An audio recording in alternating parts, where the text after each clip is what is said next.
Are you ready? Hello, and welcome to the Whole House Podcast, where you can find home, health, and family all in one place. Our team is comprised of moms from different upbringings and backgrounds, and we each have different passions and giftings and strengths. We each represent a different room, and we all make up the whole house. So grab a cup of coffee and join our overly caffeinated ladies here for the Whole House Podcast. Hi, today here on the Whole House, it's Kathleen, and we have a special guest, my husband, Jerry. Say hi, Jerry. Hi, this is Jerry. Just want full disclosure here, Kathleen's very nervous about what I'll say today, but she does have the option to not play this podcast if she does not like it. So we'll go forward.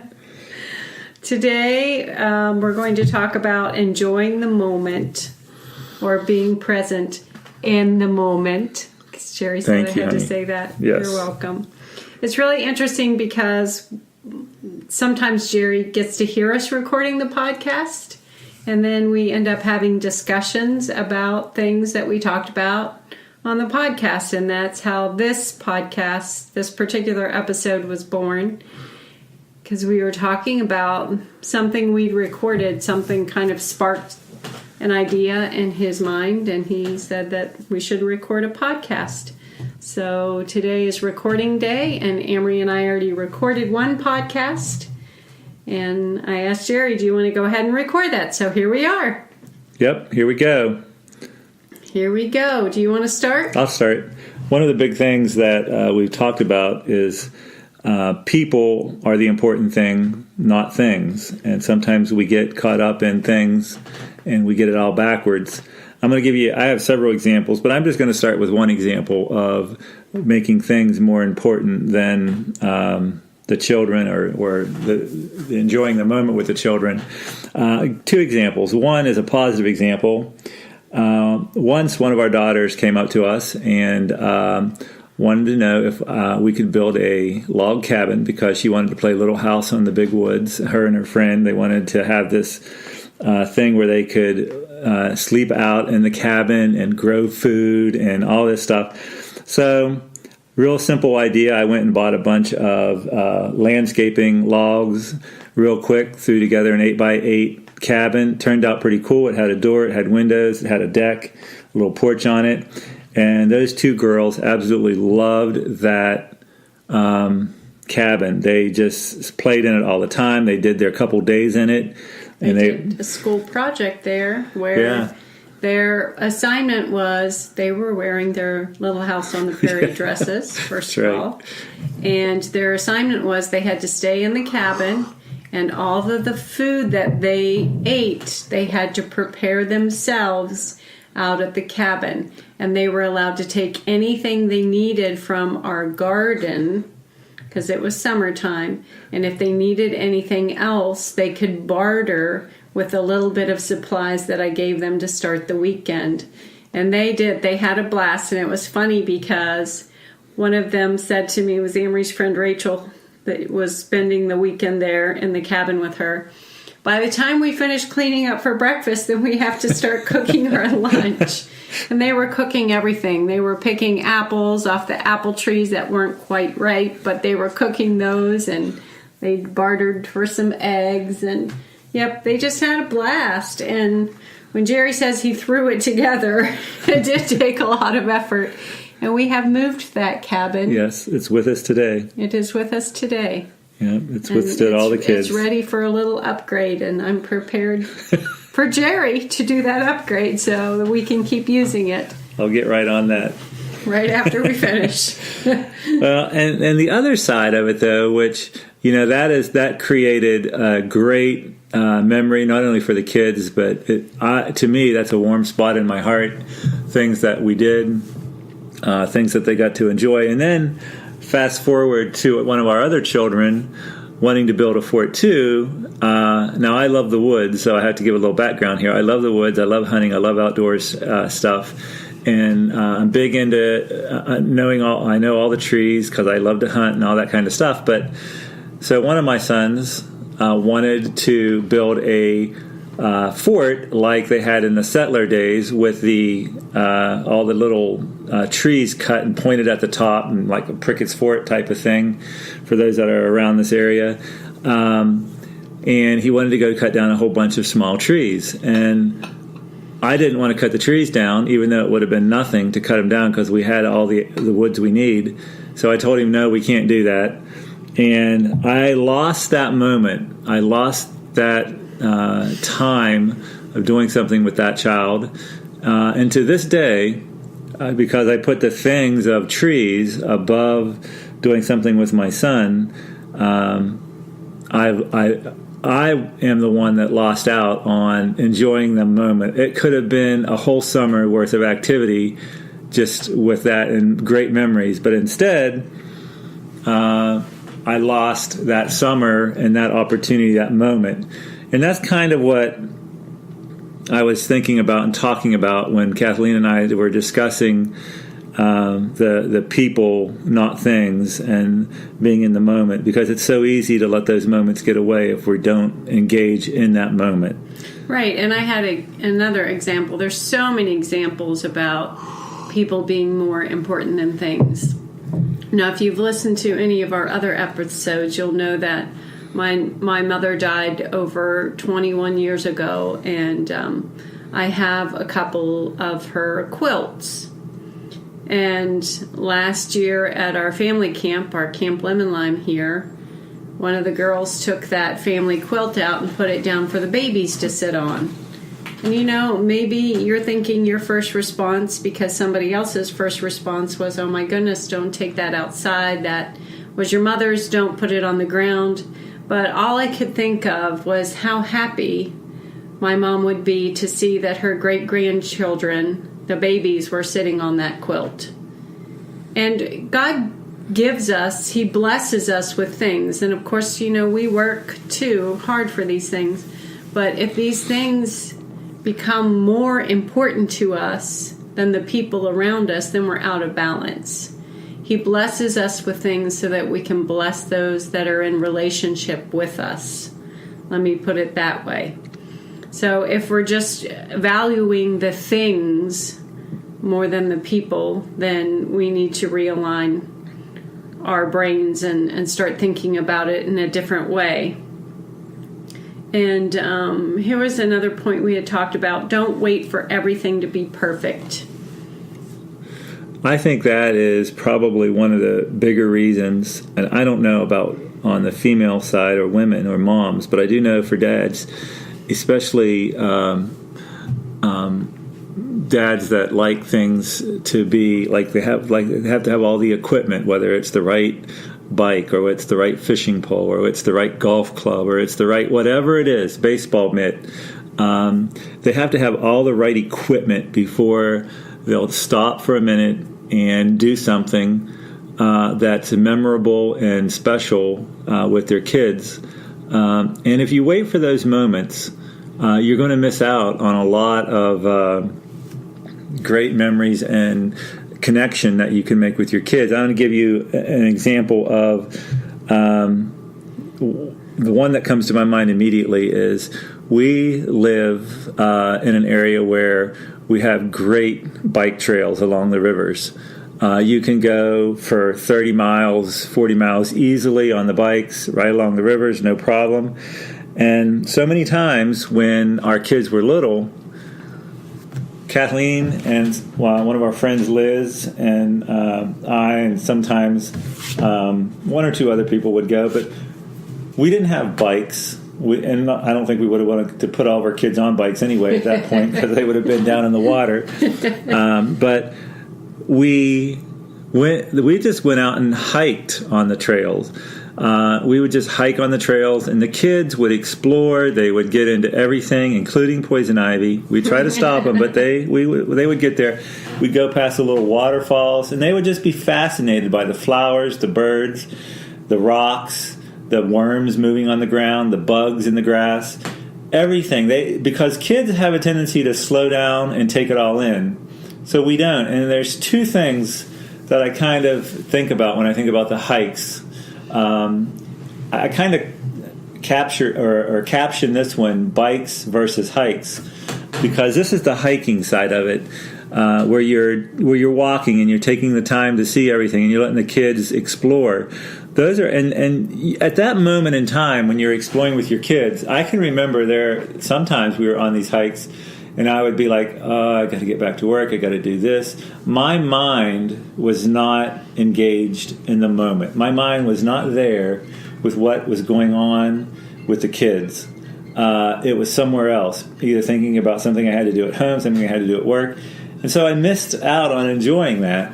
But then there are the other times where I was really there and I was explaining what this leaf was or that leaf was.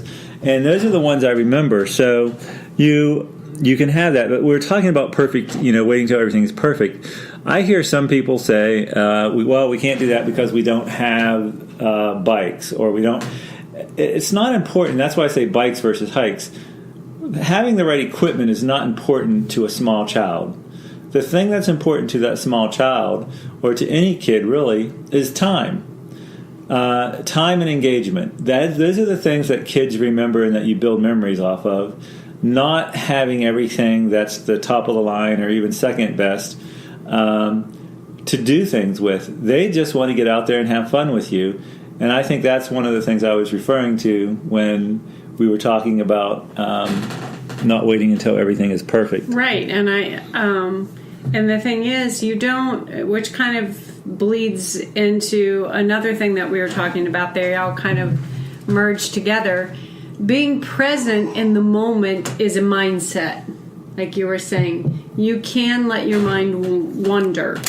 You can let your mind be doing the dishes while you're pushing a child on the swing. And I've talked about this before on other episodes. But as we say in Christianese, you have to die to the flesh, which means in just simple, plain English, you have to do something that you don't really want to do that moment. In other words, you have to change your mind about it. You have to change the way that you think about it. While you're pushing a child on the swing and you think, well, I need to do this, I need to answer that email, I need to do those dishes, I need to get the laundry. And if you just stop for a moment and look at the child and look at the enjoyment on their face, or sing a song with them while they're swinging. We're very famous for singing and swinging around here. And that's what being present in the moment is absorbing what's going on around you. Look at the face of the child. Look at the enjoyment on their face. Look at the way that they're reacting to you singing, or pushing them on the swing, or looking at that clover in the yard, or catching that firefly. Just the rapturous joy they get when they're exploring nature. But here's the very important thing. They're going to mirror what we do. So if they catch that firefly in the jar and you're so excited with them, then they will continue to be excited. But if they catch that firefly in the jar and you ignore them, or you tell them you're busy, or you have to do something else, then they're not going to have that rapturous joy every time. It'll just dwindle out. And that's really, really sad. So we have to die to the flesh, or we have to set our mind. And then the thing is, once you set your mind, you actually enjoy it. You actually enjoy that time with your kids. And I remember just, years ago when we first started doing a weekly swim day at our house, years and years and years ago. And the first time some of the moms that I just didn't know very well that I'd invited over came over, and they were just kind of sitting on the edge of the pool, and they were just shocked to death that I just got in. You're getting in? Well, yeah, it's a swim day. We're swimming. Get in. Swim with your kids. You can't wait for adult swim here. You can't. No, you got to get in. You got to swim. You got to hike on the trail. And let me just say, when we say hike on the trail, we mean very slowly plod along, and you might get a fourth of a mile down the trail, and that's okay. And I had mentioned in another episode, because probably a couple episodes by now, Jerry is saying that kids like to examine things, and they need to take your nature books. Yeah. Not an iPad, not your phone. Take nature books and let the kids look through them.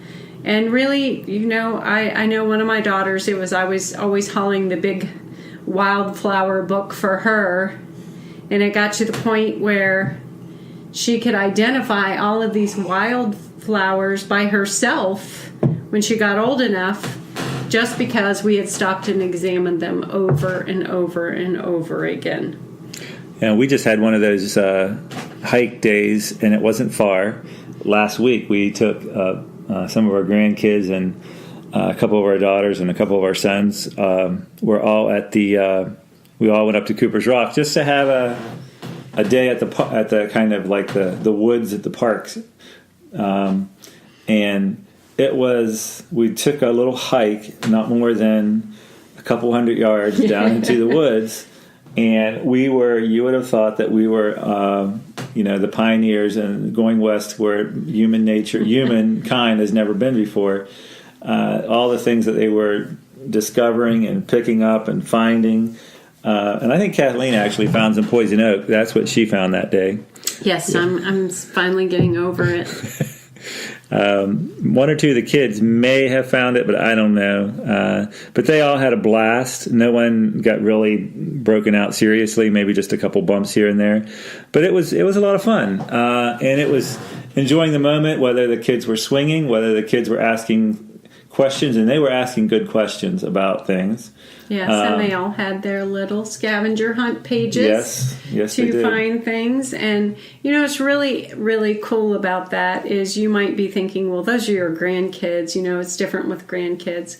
But the amazing thing about that is it's I would say third generation, because my parents did that with us, and Jerry and I did that with our kids. In fact, we had a habit of I took the kids to the Rails to Trails that he was talking about once a week.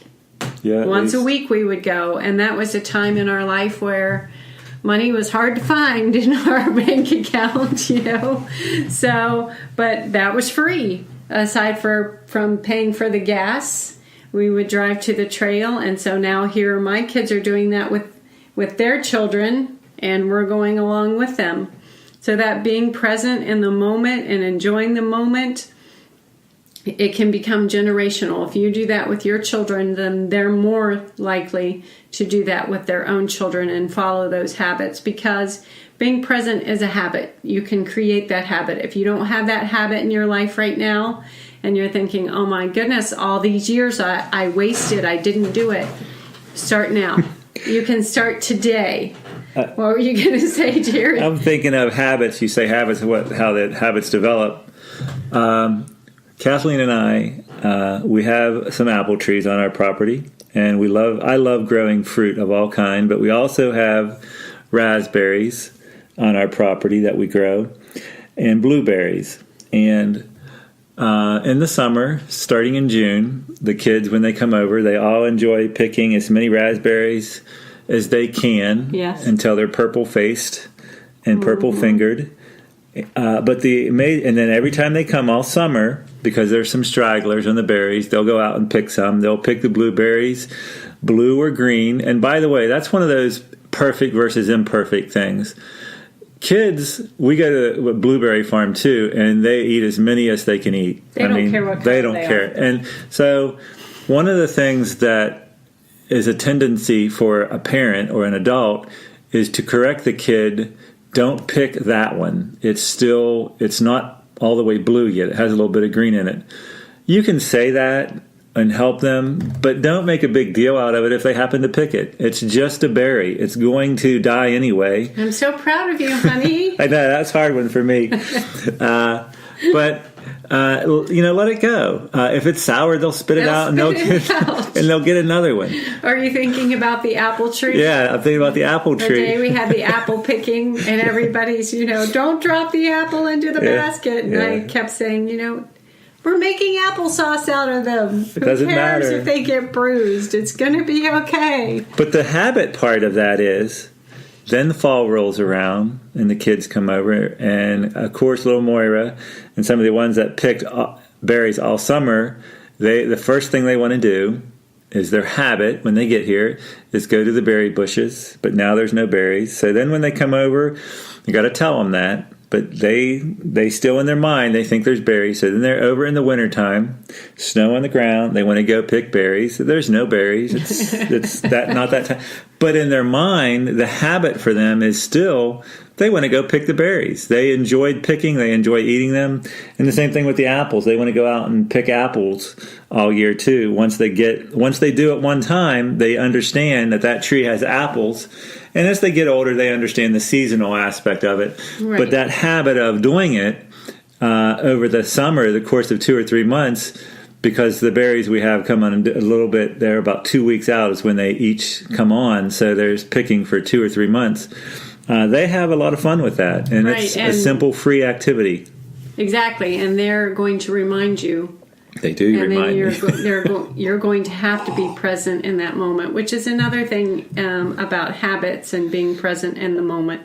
A great way to build your child's critical thinking skills is to talk about their memories, to talk about what did you do today. You know, for example, you took Cecilia fishing today, and as soon as she got back from fishing, her dad Seth said to her, you know, tell me what you did. And she tried to give him a quick little answer. He said, no, tell me, you know, go through all the steps. Tell me exactly what you did.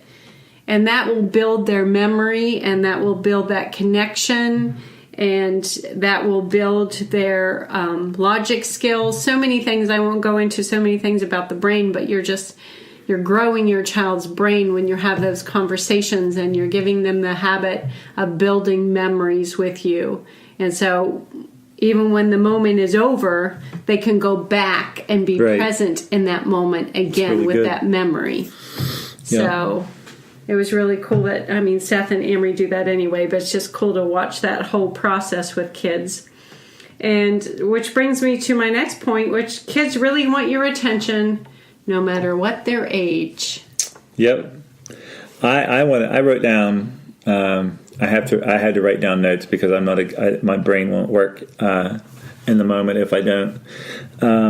So I put 3 things down that I thought about as being kids just wanting your attention and wanting you, whether it's going, some of these aren't on my list, but like Kathleen said, they'll be here. Some of the kids in our camp will have Camp Lemon Lime with all the grandkids. They want to go out and catch fireflies, so you go out and catch fireflies with them. But on those days when they're just inside, or in the early morning, or in the late afternoon when everybody's just kind of lounging, they want to play. So whether it's letting them pick out a book and sitting down, which Kathleen is great at because she'll read to them forever. But one of my things is I will sit down with them. I'll just lay down on the floor. I did this with our kids. I do it with our grandkids, and just build train track with them. We have the, I don't even remember what it's called now, the wooden track with the trains, and we'll just play for hours and build different tracks. And they just push the cars on them, tear the track down. Now, I could get upset if they tear the track down, but you don't. That's not being perfect, so don't worry about it. Just rebuild it, and they learn. They learn not to do that.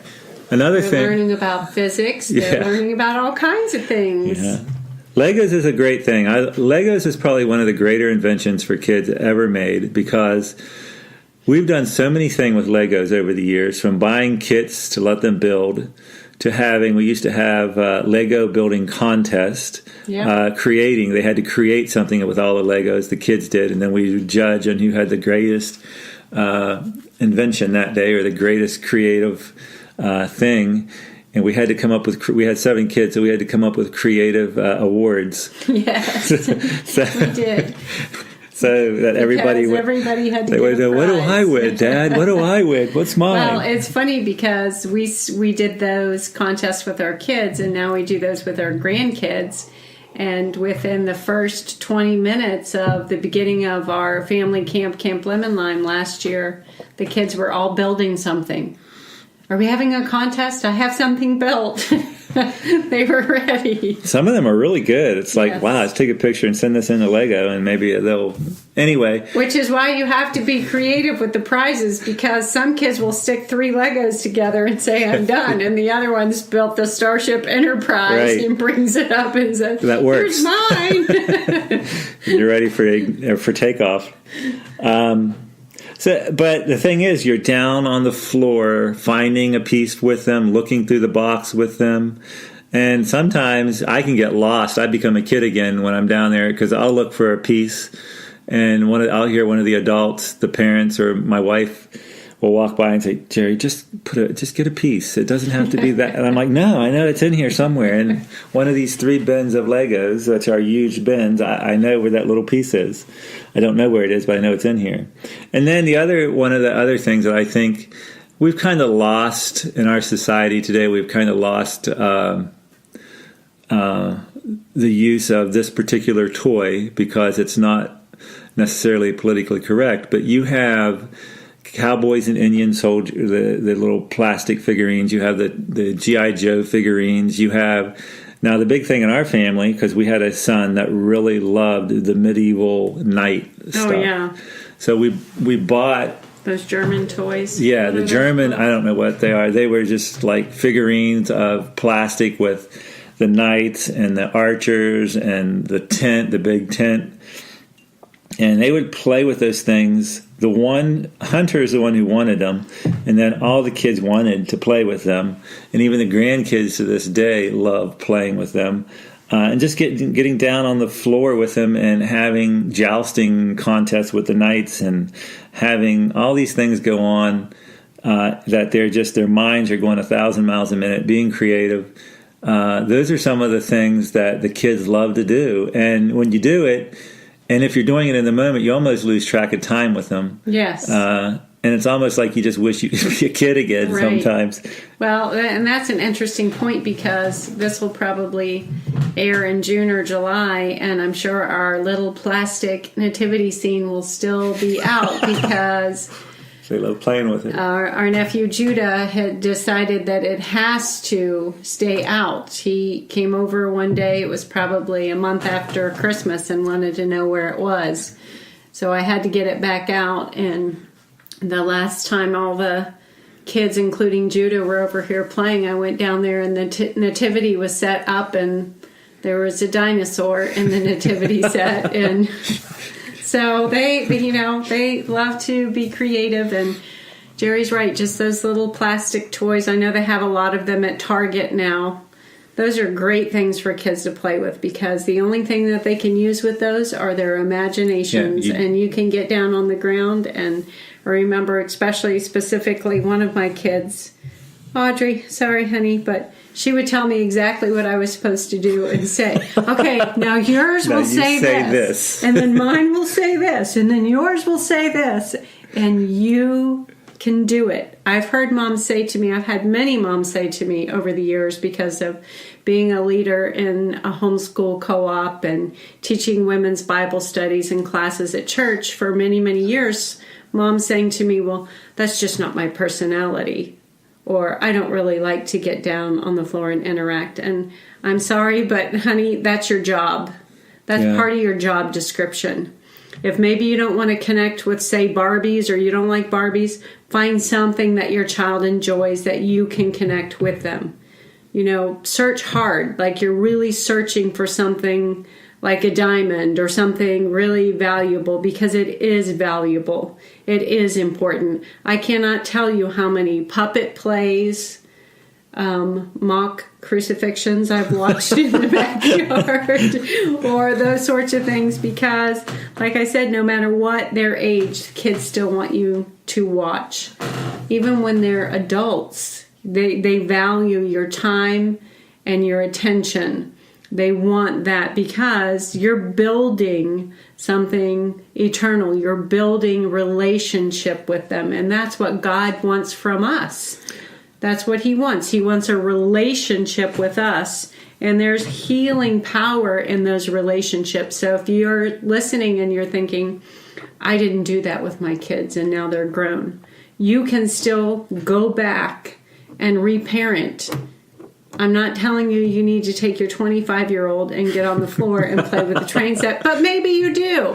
Maybe you do. It may look like going out to dinner and having just a fun conversation, or playing something like Trivial Pursuit together, or Scrabble, Speed Scrabble, or any of those word games that I really like. Anybody want to play those word games with me? People around here don't like playing word games with me. So I'll let you. You were going to say something, Jerry? I was going to say, you're touching on something that being in the moment is that's important, and that is that batteries don't need to be included. Like you're talking about things that use their imagination, and batteries don't need to be included. TV doesn't need to be included. Gaming systems definitely don't need to be included. Now, that doesn't mean that they can't be used at some point, but it shouldn't be the primary entertainment or the primary creative moment for the kids. I'm going to share, I have two things I want to share, and then I'll be done. But one of them, it really shocked me and surprised me when our one son was little. He wanted to have he loved pirates. Went through a pirate stage. And so for his birthday, he wanted to have a pirate party. And they were little. I mean, I think they were, 6 maybe? 5 or 6? Yeah, he was turning 6. And so we did something really simple. He knew that pirates found treasures, and so we took a little wooden box that might have been, I don't know, a little 4x5 wooden box. It was a little cedar box. Yeah, and that I got my senior year from the principal. He gave everybody. And I ruined it on this, Sorry, but Mr. it's okay. Donato. But so we had a sandbox, and so part of the party was, I thought, I'm going to fill it up with pennies, nickels, dimes, and nothing expensive. But that's about the time they came out with the new gold dollar coins. And I bought maybe 10 of them, put them in there, and had pennies, nickels, and dimes the rest. And then with the kids, we did a really simple treasure hunt. Yeah, where we had a map, and so they all looked at it, and they had to think, and they had to go to the next stage. And it was simple. It was simple instructions. On their age level. Yeah. I'll just put it that way. But the final thing was, I had laid 2 sticks that crossed each other in the sandbox. So that was the X marks the spot. And the final clue took them to where they like to play with their trucks and their cars in the sand. And of course, they were like the sandbox. So they run over there, and they got the X marks the spot. That's where they have to dig. Well, they did dig. Yeah. And then they all got super excited because they found the treasure box. And when they opened it, of course, the thing was they each got to keep one of the gold, they called them gold doubloons, but they were just the dollars. But what amazed me about that is not the moment that it happened, although that was really a fun birthday party. It was 15 years later. Hunter still had the same friends. And we were talking about that party one night at a cookout, a bonfire. And they were talking about it, and they informed me that they still had their what they called their gold doubloon from that party. They never got rid of them. They still had them to that day, and they were graduated out of high school and college when they're telling me this. So they still had them. So those are the kind of memories and kind of connections that simple activities can. It didn't cost us anything, but maybe. Going to the bank and buying a roll of pennies, roll of nickels, roll of dimes, and then a couple of the gold doubloons, as they called them. We just did it at our house. Yeah, we used our yard. We buried the treasure in my old cedar box from high school and buried it in the sandbox. And of course, Kathleen could not have that box back because it was the treasure box. It was the treasure box. It was fun. After that. And the last thing I want to say is, it's easy. It is so easy to sit on the sidelines. Don't be that parent. We have couch potato parent. We have a pool at our house, like Kathleen has mentioned. We've always had one, but we see people that come over, and Kathleen, like she said, they'll come over and they'll sit on the sidelines. They won't get in. They won't engage. What are you waiting for? I mean, if you're waiting for your child, they're going to beg you, first of all, to get in. Most of them do. And if they're not in, you should be picking them up and taking them in. You shouldn't have to wait for them to be the person that's going, because they're not the adult. They're not right. They're not the. That's exactly what I'm trying to say. And they're not the adult. If, whatever the activity is, even if they kind of are afraid of it at first. Like one example I'll give you, when Anya was learning how to jump rope. Like we were doing this at my mother-in-law's at her camp, which was Camp Watermelon, when she did it, and everybody was jumping rope. And Anya didn't know how to jump rope at all. So I took her over to the other side of the house because she started crying. And sometimes when our kids cry, we just think, well, they don't want to do it. Let's not make them do it.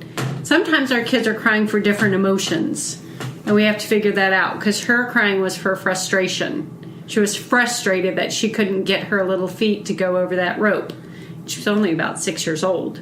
So I took her to the other side of the house where nobody was, and we practiced until she could skip rope a couple times. And she joined everybody, and she showed them how she could skip rope. So sometimes when your kids won't get in the pool, won't get on the bike, won't go down the trail, and you think, well, they just don't want to do it. I'm not going to make them do it. And they start crying, or even if they fall on the ground, don't assume that every emotion is no. Sometimes that emotion is, I'm afraid. I don't know how. I'm frustrated. You need to show me. Sometimes it just means picking that child up, putting them in the pool until they get used to it. We just saw that with my grandson Merrick, and he's only 4 months old, and he really enjoyed the pool after I held him for the first 2 minutes, and he starts crying, turns his little square face on, and everyone looks at me like I got him wet or something.